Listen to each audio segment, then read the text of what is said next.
नमस्कार दोस्तों, स्वागत है आपके YouTube चैनल स्टडी ऑल में। फ्रेंड्स, आज हम लेकर आए हैं आपके लिए 3 टॉपिक, गणित, ईवीएस एवं अपना बाल विकास एवं शिक्षा शास्त्र। तो फ्रेंड्स, आज हमने गणित पेडागोजी के टॉप 25 क्वेश्चन लिए हैं, ईवीएस के 30 क्वेश्चन लिए हैं एवं बाल विकास एवं शिक्षा शास्त्र से टॉप 30 क्वेश्चन लिए हैं। तो फ्रेंड्स, यह वीडियो आपके पूरा 85 नंबर का हो रहा है। तो फ्रेंड्स, यह वीडियो आप लास्ट तक जरूर देखिए। इसमें जो भी क्वेश्चन है वह टफ क्वेश्चन है, इसलिए आप यहाँ क्वेश्चन को ध्यान से पढ़िए और उसका जवाब दीजिए।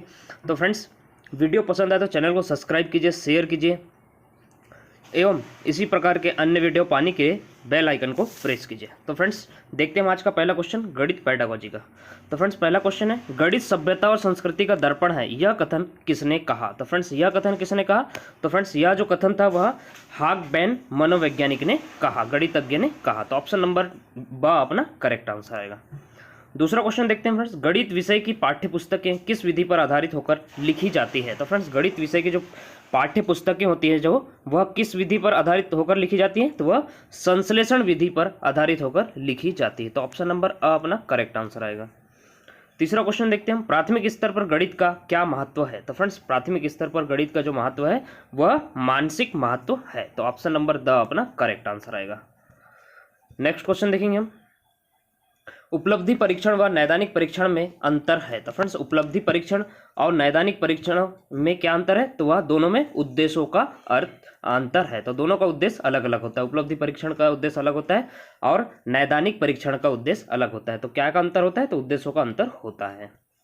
पांचवा क्वेश्चन देखेंगे हम, गणित की सभी शाखाओं में प्राचीनतम कौन सी है? तो फ्रेंड्स, गणित की सबसे प्राचीनतम शाखाएं कौन सी है? तो फ्रेंड्स, वह है अंक गणित। अंक गणित जो है वह सबसे प्राचीनतम शाखा है। तो ऑप्शन नंबर द अपना करेक्ट आंसर आएगा। छठवां क्वेश्चन देखते हैं हम, रेखा गणित में प्रायोगिक स्तर पर प्रयुक्त होने वाली शिक्षण विधि है। तो फ्रेंड्स, रेखा गणित में प्रायोगिक स्तर पर प्रयुक्त होने वाली शिक्षण विधि कौन सी होती है? तो वह होती है प्रदर्शन विधि होती है। प्रायोगिक स्तर पर प्रयुक्त होने वाली विधि कौन सी है? तो वह प्रदर्शन विधि है। सातवां क्वेश्चन है, जेकब एल मारेनो का संबंध किस विधि से है? तो फ्रेंड्स, जेकब एल मारेनो का संबंध जो है वह कौन सी विधि से है? तो वह जो है वह समाज मिति विधि से संबंध है। तो ऑप्शन नंबर द अपना करेक्ट आंसर आएगा। आठवां क्वेश्चन देखते हैं, गणित विषय की विशेषता है। तो फ्रेंड्स, गणित विषय की विशेषता क्या क्या होती है? पहला तो होता है वह तर्कपूर्णता होता है, परिणामों की निश्चितता होता है, शुद्धता होता है। तो अपना करेक्ट आंसर आएगा सभी जो है गणित विषय की विशेषता है। तो ऑप्शन नंबर द अपना करेक्ट आंसर आएगा। नौवां क्वेश्चन देखते हैं, चिंता, बोध, तर्क शक्ति, विश्लेषण की क्षमता बढ़ाने वाला विषय है। तो फ्रेंड्स, वह कौन सा विषय है? तो वह गणित विषय है। गणित विषय जो है चिंता, बोध, तर्क शक्ति, विश्लेषण की क्षमता बढ़ाने वाला विषय है। तो ऑप्शन नंबर ब अपना करेक्ट आंसर आएगा। 10वां क्वेश्चन है, किसी वृत्त की परिधि तथा व्यास में संबंध स्थापित करना, इसमें कौन सी विधि सहायक होगी? तो फ्रेंड्स, अगर अपन को किसी वृत्त की परिधि एवं व्यास में संबंध स्थापित करना है तो कौन सी विधि जो है वह सहायक होगी? तो वह है प्रयोगात्मक विधि जो है वह सहायक होगी। तो अपन को काय में टिक करना है? तो अपन को प्रयोगात्मक विधि में टिक करना है। 11वां क्वेश्चन देखते हैं हम, गणित में निदानात्मक परीक्षण का उद्देश्य है। तो फ्रेंड्स, गणित विषय में निदानात्मक परीक्षण का उद्देश्य क्या होता है? तो वह बच्चों की समझ में निहित रिक्तियों को जानना जो है गणित में निदानात्मक परीक्षण का उद्देश्य है। तो फ्रेंड्स, अपना करेक्ट आंसर आएगा ऑप्शन नंबर स अपना करेक्ट आंसर आएगा। 12वां क्वेश्चन देखते हैं हम, जियो बोर्ड किसके शिक्षण का एक प्रभावी साधन है? तो फ्रेंड्स, जियो बोर्ड जो है वह किसके शिक्षण का एक प्रभावी साधन है? तो वह ज्यामितीय आकृतियां और उनकी विशेषताओं शिक्षण का एक प्रभावी साधन है। तो फ्रेंड्स, ऑप्शन नंबर ब अपना बिल्कुल करेक्ट आंसर आएगा। 13वां क्वेश्चन देखते हैं हम, निम्नलिखित पैटर्न में क्या ज्ञात होता है? तो फ्रेंड्स, जो यहाँ पैटर्न दिया हुआ 1 + 2 हो रहा है, 2 + 2 4 हो रहा है, 3 + 3 6 हो रहा है, यहाँ पर 4 + 4 8 होगा, 5 + 5 10 होगा, फिर 10 + 10 मतलब पूरे 20 तक है। 1 2 3 4 मतलब ऐसा प्लस करे तो वह पूरा 10 तक है। तो फ्रेंड्स, यह क्या को दर्शा रहा है? गिनती को दर्शा रहा है कि सम विषम को, संख्या को दर्शा रहा है कि 2 का पहाड़ा को दर्शा रहा है? तो फ्रेंड्स, यह जो कथन है यह काय को दर्शा रहा है? तो यह इसका करेक्ट आंसर है ऑप्शन नंबर स, यह 2 का पहाड़ा का निर्माण कर रहा है। तो फ्रेंड्स, अपना क्या करेक्ट आंसर आएगा? 2 का पहाड़ा का निर्माण कर रहा है। 2 2 4 2 3 6 इस तरीके से जो है 2 का पहाड़ा का निर्माण कर रहा है। 14वां क्वेश्चन देखिए हम, विद्यार्थी ग्लास में भरे हुए पानी को ग्लास का आयतन बताता है, छात्र को स्पष्ट नहीं है। तो फ्रेंड्स, छात्र को क्या चीज स्पष्ट नहीं है? तो छात्र को जो है वह आयतन की इकाई जो है वह स्पष्ट नहीं है, इसलिए जो है वह ग्लास में भरे हुए पानी को ग्लास का आयतन बताता है। 15 क्वेश्चन, गणित के नियम एवं सिद्धांत में समावेश होता है। तो फ्रेंड्स गणित के नियम जो सिद्धांत होते हैं उसमें क्या समावेश होता है, तो उसमें वैधता का समावेश होता है। ऑप्शन नंबर अपना करेक्ट आंसर आएगा। 16 क्वेश्चन, गणित की प्रकृति एवं तार्किक चिंतन में संबंध है। तो फ्रेंड्स क्या संबंध है इन दोनों में, तो वह निकटतम संबंध है। गणित की प्रकृति एवं तार्किक चिंतन में निकटतम संबंध होते हैं। तो ऑप्शन नंबर अपना करेक्ट आंसर आएगा। 17 क्वेश्चन है, गणित विषयों पर होने वाले अनुसंधानों में प्रमुख योगदान होता है। तो फ्रेंड्स गणित विषयों में होने वाले जो अनुसंधानों में प्रमुख योगदान किसका होता है, तो फ्रेंड्स प्रमुख योगदान जो है वह तार्किक चिंतन का होता है। तो ऑप्शन नंबर, किसी भी चीज गणित में हम लोग अगर डेवलप करना चाहते हैं तो तार्किक चिंतन करके हम उसका योगदान दे सकते हैं। तो ऑप्शन नंबर ब अपना करेक्ट आंसर आएगा। 18 क्वेश्चन है, किस विषय में अमूर्त ज्ञान को मूर्त ज्ञान रूप प्रदान किया जाता है। तो फ्रेंड्स किस विषय में जो है वह अमूर्त ज्ञान को मूर्त रूप प्रदान किया जाता है। तो फ्रेंड्स वह जो होता है विषय वह होता है गणित में हम इस प्रकार से करते हैं कि अमूर्त ज्ञान को मूर्त रूप में प्रदान किया जाता है। तो ऑप्शन नंबर अ अपना करेक्ट आंसर आएगा। तो फ्रेंड्स हमारा जो 19वां क्वेश्चन है कि गणित की तुलना धार तेज करने वाले पत्थर से की जाती है, यह कथन है। तो फ्रेंड्स यह कथन किसका है, तो फ्रेंड्स यह कथन जो है हॉब्स ने कहा था। तो हॉब्स गणितज्ञ का यह कथन है कि गणित की तुलना जो है वह पत्थर से की थी। कौन से वैज्ञानिक ने की थी, तो वह हॉब्स ने की थी। ऑप्शन नंबर अ अपना करेक्ट आंसर आएगा। 20वां क्वेश्चन, निम्नलिखित में से किस कार्य में गणित उपयोगी नहीं है। तो फ्रेंड्स किस प्रकार के कार्यों में जो है गणित उपयोगी में नहीं आती, तो वह दार्शनिक विकास कार्यों में जो है वह गणित उपयोगी में नहीं आती है। 21वां क्वेश्चन, गणित भाषा का स्वरूप होता है। तो फ्रेंड्स गणित जो है वह किस प्रकार के भाषा का स्वरूप होता है, तो फ्रेंड्स वह पृथक भाषा के रूप में स्वरूप होता है। पृथक भाषा के रूप में जो है गणित भाषा का स्वरूप होता है। तो ऑप्शन नंबर ब अपना करेक्ट आंसर आएगा। 22वां क्वेश्चन है, गणित सभी विज्ञानों द्वारा द्वार एवं कुंजी है। जो गणित होती है वह सभी विज्ञानों का द्वार एवं कुंजी है, यह कथन है। तो फ्रेंड्स यह कथन किसका है, तो फ्रेंड्स यह जो कथन है वह रोजर बेकर का है। तो ऑप्शन नंबर अ अपना करेक्ट आंसर आएगा। 23वां क्वेश्चन, गणित के अध्ययन में से एक बच्चे में किस गुण का विकास होता है। तो फ्रेंड्स अगर गणित का अध्ययन कर रहा है कोई बच्चा तो उसमें किस गुण का विकास होगा, तो उसमें उपरोक्त सभी गुणों का विकास होगा। पहला तो आत्मविश्वास आएगा, तार्किक सोच आएगी, विश्लेषिक सोच आएगी। तो अपना करेक्ट आंसर आएगा ये सभी गुणों का विकास होगा। 24वां क्वेश्चन है, गणित के अध्ययन से एक बच्चे में किस गुण का विकास, क्वेश्चन हो गया है। 24वां क्वेश्चन है, गणित में किस विधि में हम प्रायः सूत्र तथा नियमों की सहायता लेते हैं। तो फ्रेंड्स किस विधि में लेते हैं हम सूत्र एवं नियमों की सहायता, तो फ्रेंड्स वह विधि होती है निगमन विधि में जो है हम सूत्र एवं नियमों की सहायता लेते हैं। 25वां क्वेश्चन है, छात्र गणितीय गणना में गति प्राप्त कर सकते हैं। तो फ्रेंड्स किस प्रकार से गति प्राप्त कर सकते हैं, तो वह अभ्यास द्वारा जो है वह गणितीय गणना में गति प्राप्त कर सकते हैं। तो ऑप्शन नंबर द अपना करेक्ट आंसर आएगा।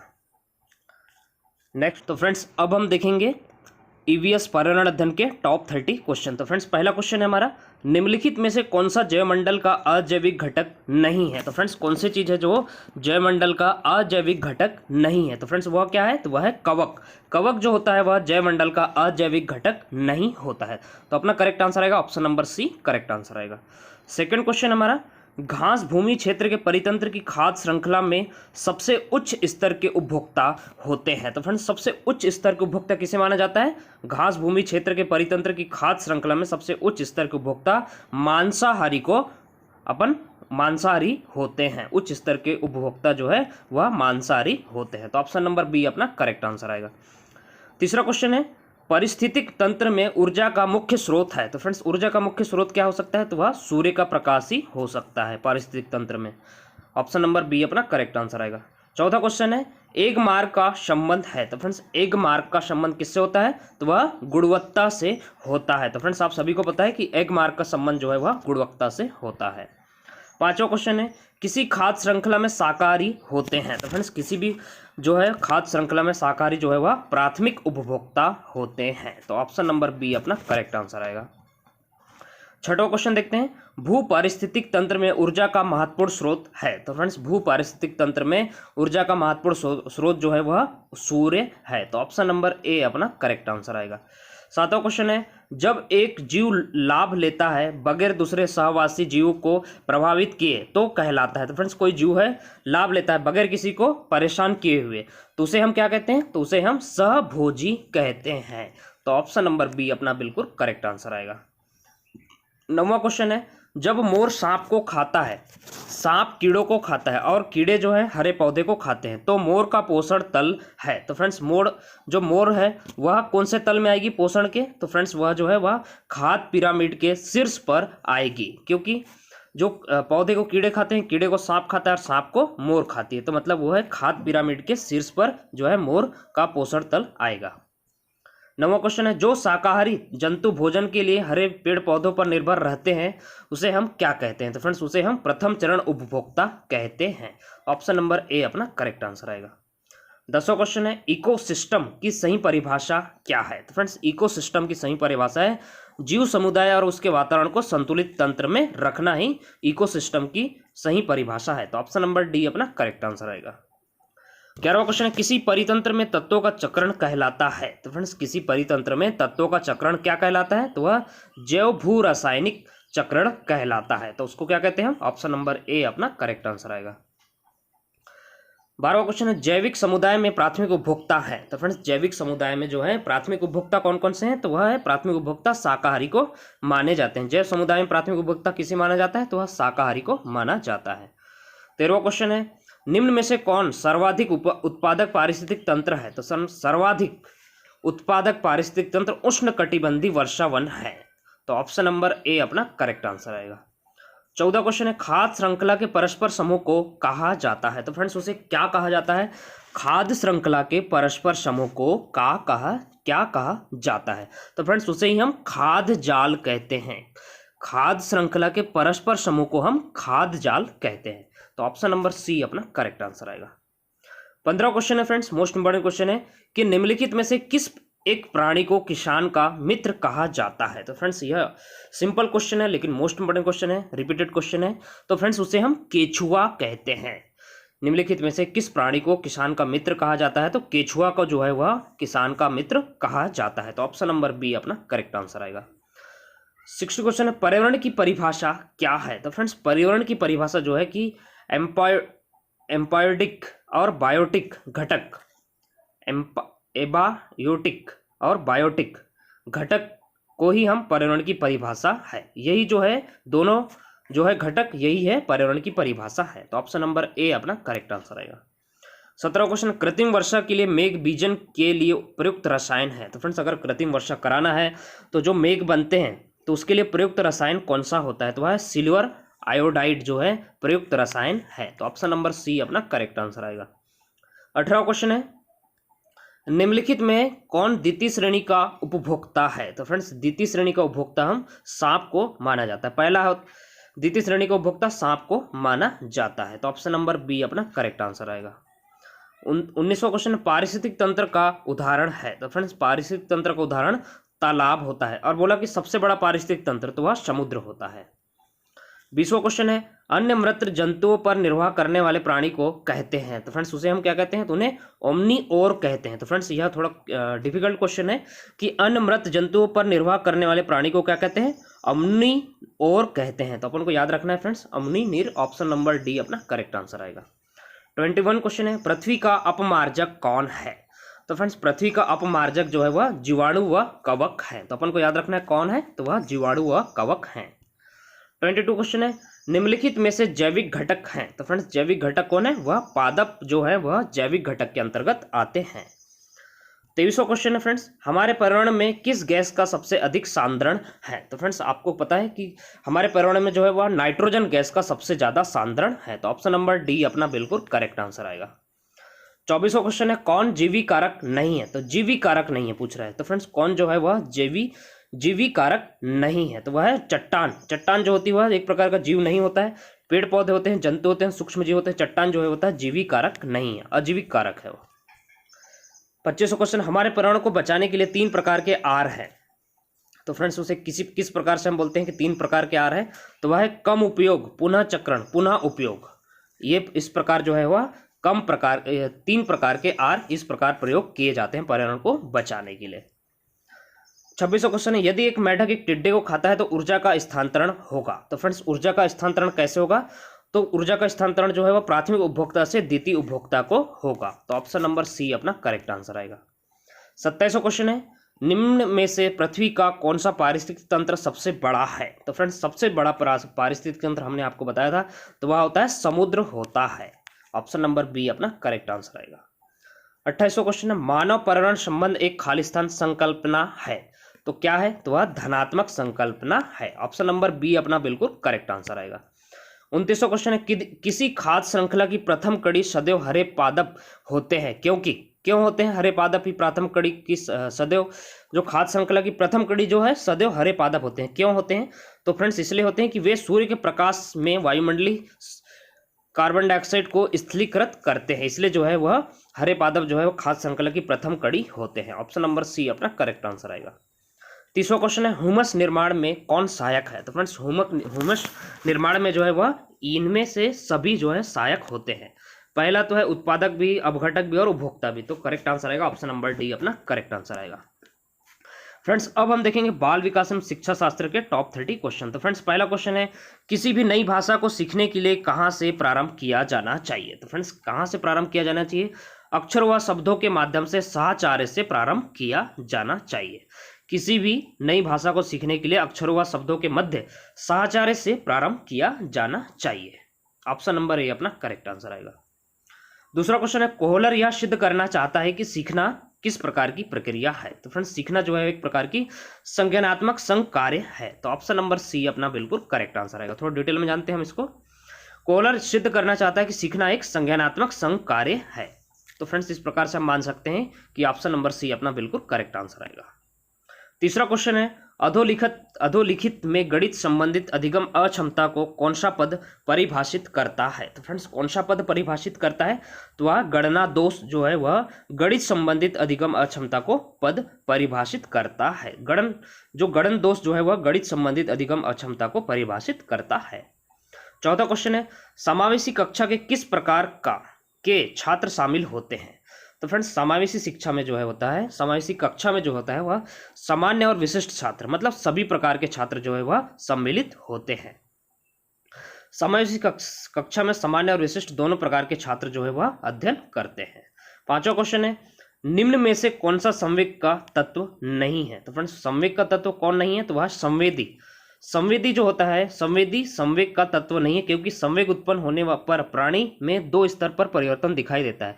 पहला है शारीरिक स्तर और दूसरा है मानसिक स्तर, इसलिए जो है हम संवेदी को संवेग का तत्व नहीं मानते हैं। तो इस कारण से हम नहीं मानते हैं। 6 क्वेश्चन है, समावेशीकरण की सफलता के लिए आवश्यक है? तो फ्रेंड्स समावेशीकरण की सफलता के लिए जो है वह संवेदनशीलता अत्यंत आवश्यक है। तो ऑप्शन नंबर डी अपना बिल्कुल करेक्ट आंसर आएगा। 7वां क्वेश्चन है, निम्न में से कौन सा अच्छे शिक्षण की विशेषता नहीं है? तो फ्रेंड्स अच्छे विशेषण की शिक्षा कौन सी नहीं है? तो वह स्वेच्छाचारी जो है अच्छे शिक्षण की विशेषता नहीं है। तो ऑप्शन नंबर ए अपना करेक्ट आंसर आएगा। 8वां क्वेश्चन है, संज्ञानात्मक क्षेत्र का सही क्रम है? तो फ्रेंड्स संज्ञानात्मक क्षेत्र का सही क्रम क्या होता है? तो वह ज्ञान, अवबोध, अनुप्रयोग, विश्लेषण, संश्लेषण और मूल्यांकन। जो ऑप्शन नंबर डी है वह संज्ञानात्मक क्षेत्र का सही क्रम है। और इसके बारे में आपको थोड़ा डिटेल बता दें हम कि बेंजामिन एस ब्लूम ने शिक्षण के उद्देश्यों को 3 क्षेत्रों में विभाजित किया। पहला संज्ञानात्मक क्षेत्र, दूसरा है भावात्मक क्षेत्र, तीसरा है मनोज्ञात्मक क्षेत्र। ब्लूम ने 1956 में संज्ञानात्मक क्षेत्र के उद्देश्य को पुनः क्रमशः 6 भागों में विभाजित किया था सही क्रम में। तो पहला है शान, अवबोध, अनुप्रयोग, विश्लेषण, संश्लेषण और मूल्यांकन। इस प्रकार से जो है वह संज्ञानात्मक क्षेत्र का जो है सही क्रम इस प्रकार से 6 भागों में विभाजित किया गया था। तो फ्रेंड्स आपको इस चीज की पूरी डिटेल आपको मिल चुकी है, तो आप इसको एक बार और ध्यान से पढ़ लीजिए।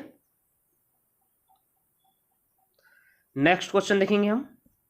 9वां क्वेश्चन है, अग्रिम व्यवस्थापक प्रतिमान किस परिवार से संबंधित है? तो फ्रेंड्स अग्रिम व्यवस्थापक जो प्रतिमान जो होता है वह सूचना प्रक्रियाकरण से संबंधित होता है जो है। अब इसको हम थोड़ा जानते हैं डिटेल में। ब्रूस आर जोयस तथा मार्शवेल ने अपनी पुस्तक मॉडल्स ऑफ टीचिंग में शिक्षण प्रतिमानों को 4 भागों में बांटा था। पहला भाग था अंत प्रयोग प्रक्रिया दागोता, दूसरा है सूचना प्रक्रियाकरण, तीसरा है व्यक्तिगत दोत प्रतिमान, चौथा है व्यवहार प्रतिमान दागोत प्रतिमान। इन चार प्रक्रिया के प्रतिमानों को पुनः कई विभागों में विभाजित किया गया था। तो फ्रेंड्स इस प्रकार से हम मान सकते हैं कि जो है अग्रिम व्यवस्थापक प्रतिमान किस परिवार से संबंधित है, तो वह जो है सूचना प्रक्रिया ऑप्शन नंबर सी से संबंधित है। तो अपना ऑप्शन नंबर सी अपना करेक्ट आंसर आएगा। 10वां क्वेश्चन है अभिप्रेरणा का प्रत्यांशा सिद्धांत दिया है। तो फ्रेंड्स किसने दिया है, तो फ्रेंड्स अभिप्रेरणा का जो प्रत्यांशा सिद्धांत जो है वह 1964 में विक्टर ब्रूम ने प्रत्याशा सिद्धांत का प्रतिपादन किया। तो इस प्रकार से जो है अभिप्रेरणा के संदर्भ में वर्ष 1964 में विक्टर ब्रूम ने प्रत्याशा सिद्धांत का प्रतिपादन किया। तो फ्रेंड्स अपना करेक्ट आंसर आएगा ऑप्शन नंबर ए अपना करेक्ट आंसर आएगा। किसने किया, तो वह विक्टर ब्रूम ने किया। और कब किया, तो वह 1964 में किया। 11वां क्वेश्चन है निम्न में से कौन सा शिक्षण का सूत्र नहीं है। तो फ्रेंड्स कौन सा शिक्षण का सूत्र नहीं है, तो वह है निगमन से आगमन की ओर जो है वह शिक्षण का सूत्र नहीं है। अब थोड़ा डिटेल में जानते हैं हम इसको। हार्बर्ट स्पिनर तथा कॉमिनिन्स ने निम्न प्रकार के शिक्षण सूत्र का उल्लेख किया। पहला है सरल से कठिन की ओर, दूसरा है ज्ञात से अज्ञात की ओर, तीसरा है स्थूल से सूक्ष्म की ओर, चौथा है पूर्ण से अंश की ओर, पांचवा है अनिश्चित से निश्चित की ओर, छठवां है दृश्य से अदृश्य की ओर, विशिष्ट से सामान्य की ओर, विश्लेषण से संश्लेषण की ओर, मनोवैज्ञानिक क्रम से तर्क संगत की ओर, अनुभव से युक्ति की ओर, प्रकृति का अनुसरण की ओर। तो फ्रेंड्स इस प्रकार से जो है हार्बर्ट स्पिनर और कॉमिन्स ने निम्न शिक्षण सूत्र का उल्लेख किया था। तो फ्रेंड्स अपन को पूछा कि कौन सा सूत्र नहीं है, तो वह है निगमन से आगमन की ओर जो है वह कोई भी सूत्र शिक्षण का सूत्र नहीं है। तो ऑप्शन नंबर डी अपना करेक्ट आंसर आएगा। 12वां क्वेश्चन है कौशलों के स्थानांतरण के लिए कौन सा उपयोगी है। तो फ्रेंड्स कौशलों के स्थानांतरण के लिए जो है वह कौशल अंतरण एक गति है ना कि उद्देश्य, यह जो है यह उपयोगी साबित हो सकता है कौशल स्थानांतरण के लिए। तो ऑप्शन नंबर ए अपना करेक्ट आंसर आएगा। 13वां क्वेश्चन है निम्न में से कौन सा अवबोध स्तर के शिक्षण में शामिल है। तो फ्रेंड्स अवबोध स्तर के शिक्षण में क्या चीज शामिल होता है, तो वह होता है अन्वेषण। अन्वेषण जो होता है वह अवबोध स्तर के शिक्षण में शामिल होता है। तो ऑप्शन नंबर डी अपना करेक्ट आंसर आएगा। बोध स्तर शिक्षण व्यवस्था को निम्नलिखित सोपानों में विभाजित किया गया था। पहला है अन्वेषण, प्रस्तुतिकरण, आत्मीकरण अथवा परिवारिक, और चौथा है वर्णन अथवा अभिव्यक्तिकरण। तो फ्रेंड्स इस प्रकार से हम मान सकते हैं कि अवबोध स्तर के शिक्षण में शामिल है तो वह कौन सा है, तो वह अन्वेषण, मतलब यहाँ पर पृथक्करण, अनुप्रयोग, तुलना दिया है और अन्वेषण दिया है, तो अन्वेषण भी शामिल है। अगर अपन अन्वेषण बोध स्तर की शिक्षण व्यवस्था निम्नलिखित सोपान, मतलब वह 4 प्रकार के होते हैं।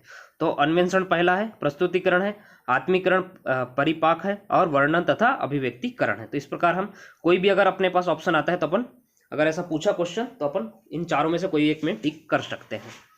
14 क्वेश्चन है सूक्ष्म शिक्षण चक्र का प्रथम पद होता है। तो फ्रेंड्स प्रथम पद क्या होता है, तो वह योजना बनाना जो है वह प्रथम पद होता है। तो ऑप्शन नंबर सी अपना करेक्ट आंसर आएगा। तो फ्रेंड्स योजना बनाना जो है वह अपना 14 क्वेश्चन था कि सूक्ष्म शिक्षण चक्र का प्रथम पद होता है, तो वह योजना बनाना जो है वह प्रथम पद होता है। और इसमें थोड़ा जानते हैं कि A.W. एलन को सूक्ष्म शिक्षण का जन्मदाता माना जाता है। तो फ्रेंड्स प्रथम चक्रण होता है योजना बनाना और इसका जन्मदाता किसे माना जाता है, A.W. एलन को सूक्ष्म शिक्षण का जन्मदाता माना जाता है। 15 क्वेश्चन है एक छात्र पढ़ रहा है, उसका नाम लेकर किसी ने बुलाया, निम्न में से किस संवेदना द्वारा वह छात्र अपनी अनुक्रिया प्रकट करेगा। तो फ्रेंड्स किस संवेदना द्वारा प्रकट किया करेगा, तो फ्रेंड्स वह जो है वह ज्ञानेंद्रियों ने के द्वारा व्यक्ति पर होने वाले प्रभाव को संवेदना कहते हैं। तो वह किस प्रकार से प्रकट करेगा, तो फ्रेंड्स वह ध्वनि संवेदन के द्वारा जो है वह जो है अपनी अनुक्रिया प्रकट करेगा। तो ऑप्शन नंबर सी अपना करेक्ट आंसर आएगा।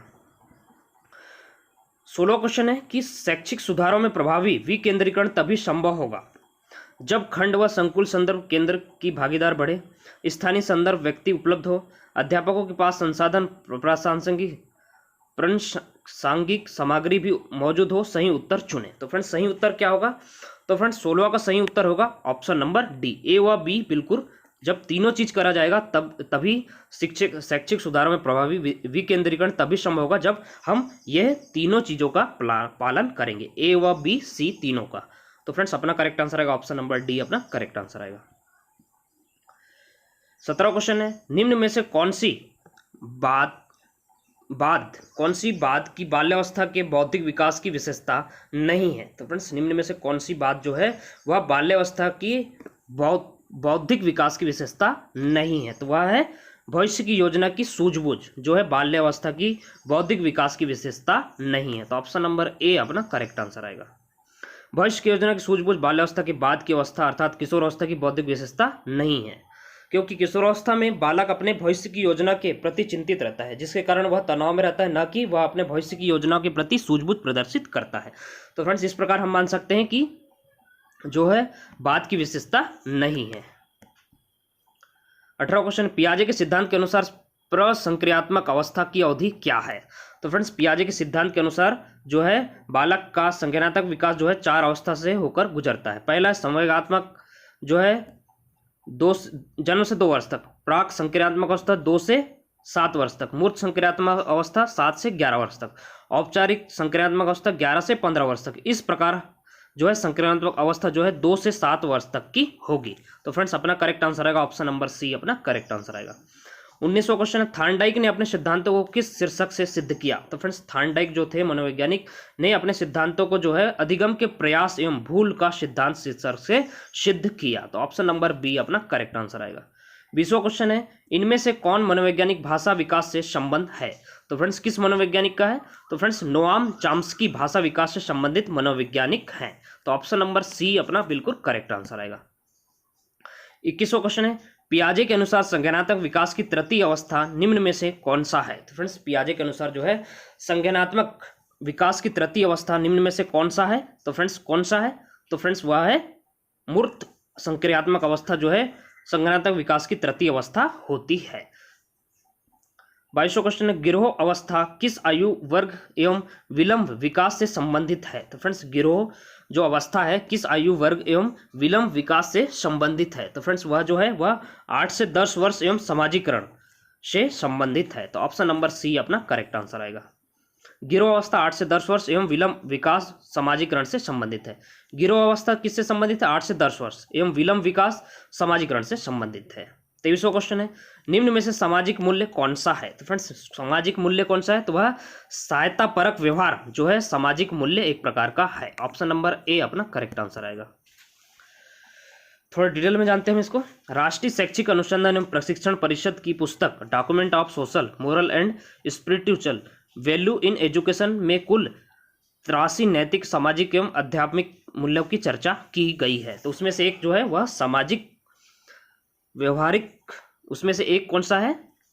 वह है सहायता परक व्यवहार जो है उसमें से एक नैतिक सामाजिक विकास आध्यात्मिक मूल्यों की चर्चा की। 83 में से एक जो है वह सामाजिक परक व्यवहार जो है एक, इनमें से 83 में से एक चर्चा है। 24वां क्वेश्चन, निम्न में से अधिगम में योगदान देने वाले मनोवैज्ञानिक कारकों में कौन सा शामिल नहीं है? फ्रेंड्स अधिगम में योगदान देने वाले मनोवैज्ञानिक कारकों में कौन शामिल नहीं है? तो वह है कौन शामिल नहीं है? तो फ्रेंड्स वह है विषय वस्तु का स्वरूप जो है वह शामिल नहीं है।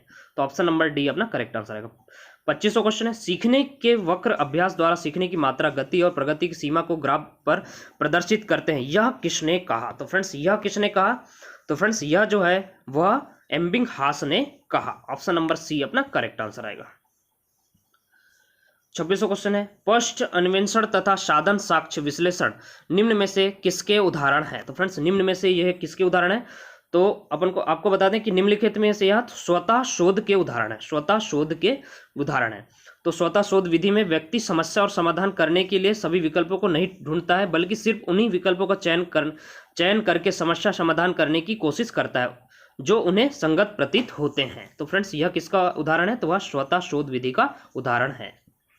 27वां क्वेश्चन है, अनुकूलित अनुक्रिया सिद्धांत किसके अनुकूलन पर बल देता है? तो फ्रेंड्स अनुकूलित अनुक्रिया जो सिद्धांत है वह किसके अनुकूलन पर बल देता है? तो फ्रेंड्स वह जो है वह व्यवहार के अनुकूलन पर बल देता है। तो ऑप्शन नंबर बी अपना करेक्ट आंसर आएगा। 28वां क्वेश्चन है, निम्न में से कौन सा थार्नडाइक के अधिगम के प्राथमिक नियमों में शामिल नहीं है? तो फ्रेंड्स कौन जो है वह प्राथमिक नियमों में शामिल नहीं है? तो फ्रेंड्स वह जो है वह है सहचार्यात्मक स्थानांतरण का नियम जो है वह प्राथमिक अधिगम नियमों में शामिल नहीं है।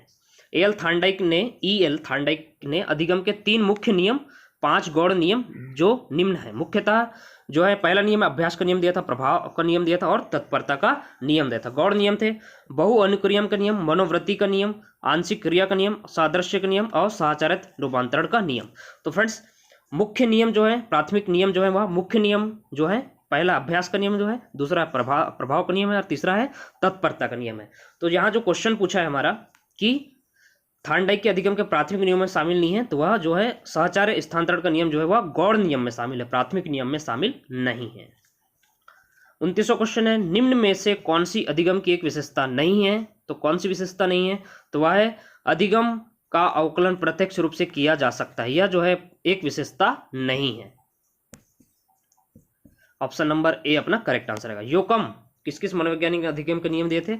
योकम एवं सिंपन के अनुसार सीखने की सामान्य विशेषता निम्नलिखित है। पहला है अधिगम वृद्धि, अधिगम समायोजन, अधिगम लक्ष्य उन्मुखी प्रक्रिया, अधिगम व्यवहार में अपेक्षाकृत स्थायी परिवर्तन, अधिगम विवेकपूर्ण व सृजनशील, अधिगम व्यक्तिगत व सामाजिक दोनों, अधिगम अनुभव का संगठन है, अधिगम क्रियाशील है। तो फ्रेंड्स इस प्रकार हम कह सकते हैं कि जो है अधिगम अवकलन पृथक रूप से किया जा सकता है, यह विशेषता नहीं है।